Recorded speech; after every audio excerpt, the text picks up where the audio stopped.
As usual control N 20 by 20 inches. अच्छा, हमारे पास अब देखो, एक बैकग्राउंड में अक्सर ऐसा होता है कि पैटर्न चल रहा होता है, सेल्फ चल रहा होता है डिजाइन में किसी भी किस्म के। ठीक है ना, पैटर्न ये सेल्फ बनाने का क्या तरीका है, रिपीट बनाने का क्या तरीका है। सपोज अब मैं आ जाता हूँ यहाँ से, न्यू लेयर क्रिएट की। ठीक है, उसके बाद आ गया मैं पेन टूल सिलेक्ट किया, पेन टूल। ठीक है,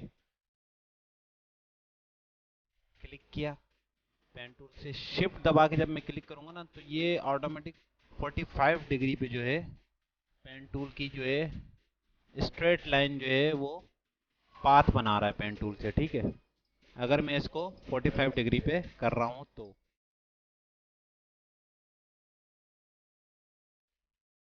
प्रेस शिफ्ट एंड क्लिक। ठीक है, ये पेन टूल लिया, एक क्लिक किया, शिफ्ट दबा के ये मैंने क्लिक कर दिया। शिफ्ट दबा के जब मैंने क्लिक किया ना, तो अब ये मेरे पास पाथ का जो है ये कहलाता है एंकर पॉइंट। ठीक है, अगर मैं चाह रहा हूँ कि मैं इस पेन टूल से ये क्लिक किया और मैं इस पेन टूल से कोई कर्व देना चाह रहा हूँ, सिंपली मैंने एक शिफ्ट दबा के ये क्लिक किया। ठीक है, क्लिक करके मैंने छोड़ दिया तो मेरे पास पेन टूल ने एक straight line path clear create कर दिया। ठीक है, अब मैं चाह रहा हूँ मैं इसमें थोड़ा सा कर्व दूँ। पेन टूल से कर्व देने के लिए क्या करते हैं, शिफ्ट दबाया या सिंपली क्लिक किया, क्लिक करने के बाद मैंने इसको माउस का बटन छोड़ा नहीं है और ड्रैग कर रहा हूँ। ठीक है, without leaving the mouse button I am dragging the mouse and it is creating the curve. ठीक है, अब मैं चाह रहा हूं कि मैं इससे एक पाथ ऐसा बनाऊं जिसमें कर्व आए, तो ये मैंने पाथ बनाने के लिए पेन टूल से ये क्लिक किया और मैंने इसमें कर्व बना दिया। अच्छा, इसके अंदर ये लेवर आ रहा है, देख रहे हो ये लेवर। अब मैं यहाँ पे पाथ बनाना चाह रहा हूँ तो ये ऑटोमेटिक इसने अपना पाथ ऐसे कर्व दे दिया। ठीक है, अब मैं यहाँ से अगर बनाना चाह रहा हूँ ना, तो ये मुझे बनाने में मुश्किल हो रही है, क्योंकि इसका ये दोनों साइड लेवर आ रहे हैं ना। एक लेवर को खत्म करने के लिए press alter button and then click on the anchor point. ठीक है, प्रेस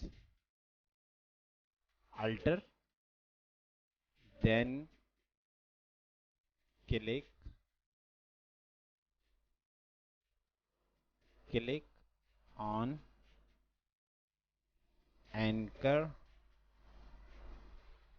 पॉइंट। ठीक है,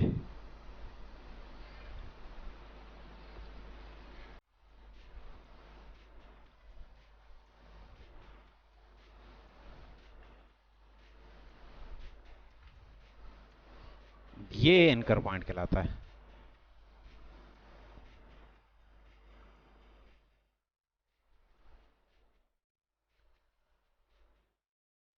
anchor point. Okay, pen tool से मैंने यहाँ क्लिक किया, अब मैंने ये इस तरीके से इसको यहाँ से बना दिया। ठीक है, अब पेन टूल का यूज क्या है कि पेन टूल से बनाने के बाद कोई भी ऑब्जेक्ट कोई भी पाथ बनाने के बाद इसमें दो किस्म के ऑप्शन होते हैं, two types of option in the pen tool. क्या है वो, एक तो मैंने यहाँ से क्लिक करके ये देख रहे हो, ये क्या किया, एक मेरे पास पाथ के थ्रू एक ये ऑब्जेक्ट इन पाथ है ये अभी। ठीक है, अब मेरे पास यहाँ पे दो किस्म के ऑप्शन है, या तो मैं स्ट्रोक दूं या मैं फिल करूं। एक स्ट्रोक होता है, एक फिलिंग होता है। राइट क्लिक किया, स्ट्रोक पाथ, स्ट्रोक पाथ किया,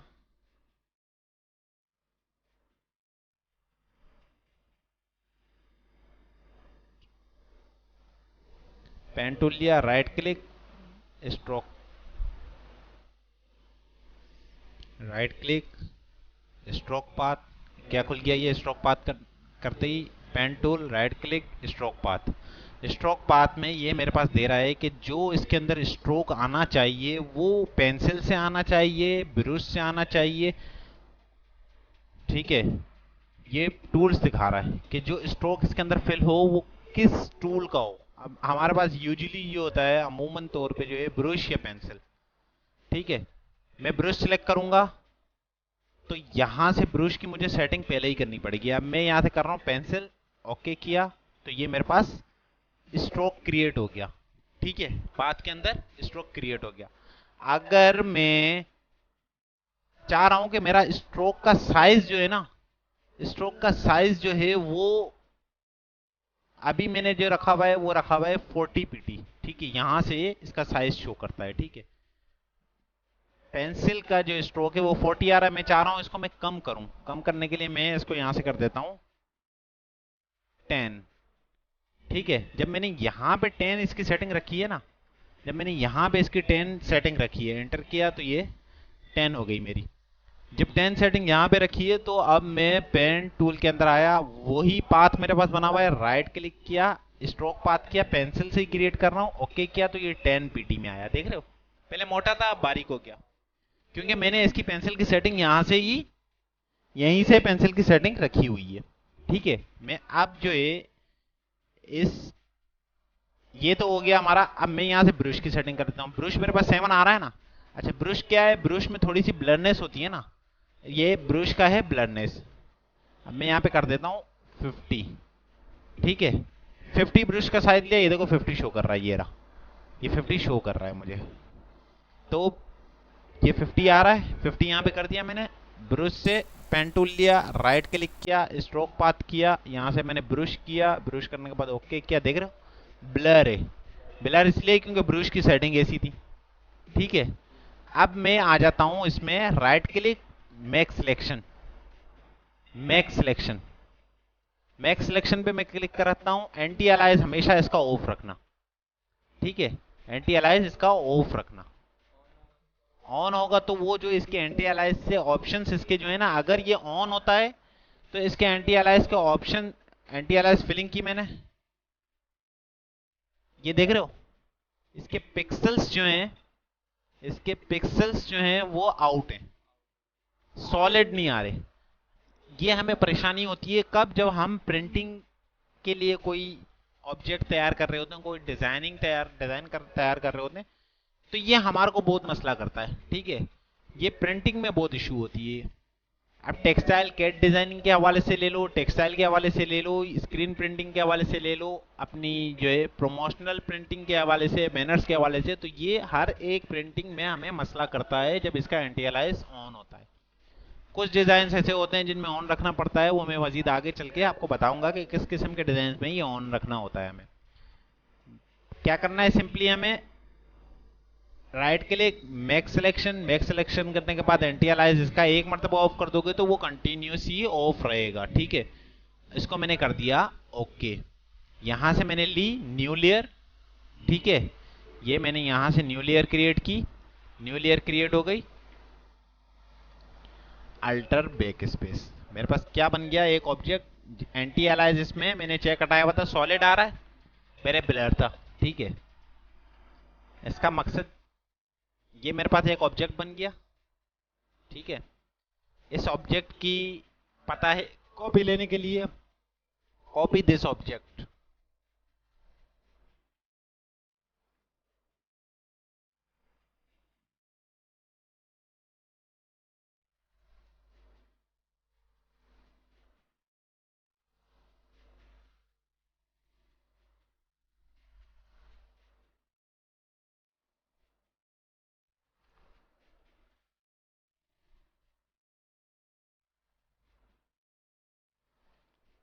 अल्टर दबाया, मैंने इसको मूव किया, लिखा था मैंने वहां पे, तो control T, right click, flip horizontal, control T is for the transform.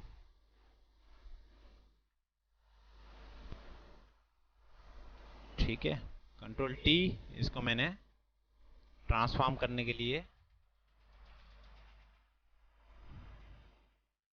Control T, right click, flip horizontal. अब मैंने ये दोनों लेयर्स पकड़नी है, ये दोनों लेयर्स पकड़नी है। Select these both layers, shift दबा के मैं इस पर क्लिक करूंगा, ये मेरे पास दोनों लेयर मैंने सिलेक्ट कर ली। अल्टर दबा के मैं इसको नीचे ले आऊंगा या कंट्रोल जे करूंगा तो मेरे पास कॉपी बन जाएगी, फ्लिप वर्टिकल। ठीक है, ये मेरे पास एक ऑब्जेक्ट बन गया। ठीक है, सारी लेयर्स को मर्ज करने के लिए सिलेक्ट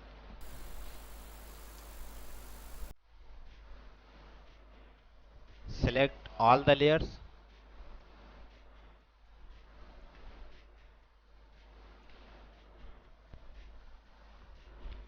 ठीक है, then कंट्रोल प्लस ई,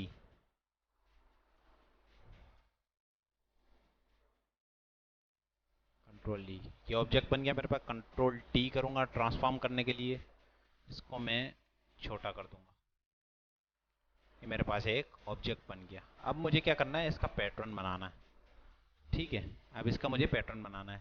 यहाँ आऊँगा, राइट क्लिक करूँगा, लेयर के ऊपर आने के बाद राइट क्लिक करूँगा, राइट क्लिक करने के बाद यहाँ हाईलाइटिंग एरिया पे राइट क्लिक करके इसको मैं कर दूंगा convert smart object. Convert smart object किया, डबल क्लिक किया, ओके किया, ये मेरे पास एक न्यू लेयर पे, ये मैंने यहाँ से कन्वर्ट किया था, जब मैंने इस कन्वर्ट बना के डबल क्लिक किया तो ये मेरे पास एक दूसरी जगह पे खुल गया। ठीक है,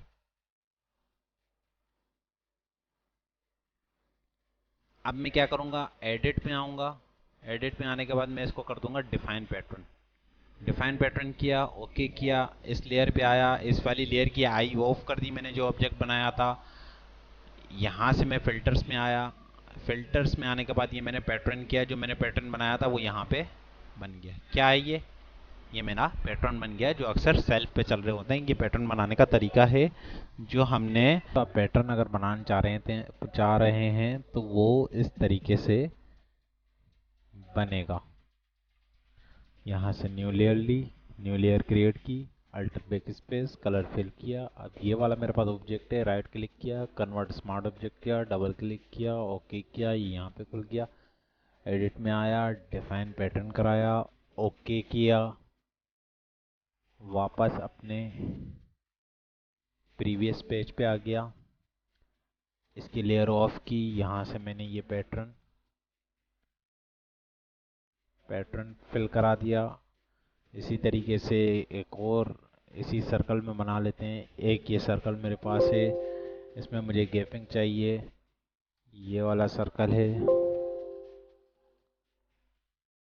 अल्टर प्रेस किया, अल्टर शिफ्ट दबा के इसकी कॉपी लेते हुए, अल्टर से कॉपी ली और शिफ्ट दबाते हुए इसको 45 डिग्री एंगल में ऊपर की तरफ मूव किया।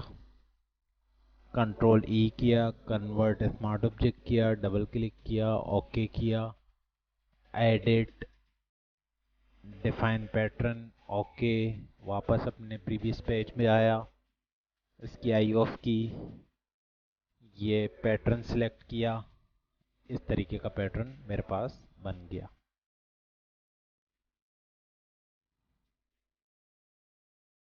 स्ट्राइप्स का पैटर्न बनाना है, सिंपली मैंने पेंसिल ली, न्यू लेयर क्रिएट की, न्यू लेयर क्रिएट करने के बाद मैंने पेंसिल का साइज़ यहाँ से सेट कर दिया, 60 सही है, 60, 70, एंटर, पेन टूल लिया, यहाँ क्लिक किया, ऊपर क्लिक किया, शिफ्ट दबा के, ताकि ये 45 डिग्री पे मेरा पाथ बना दे।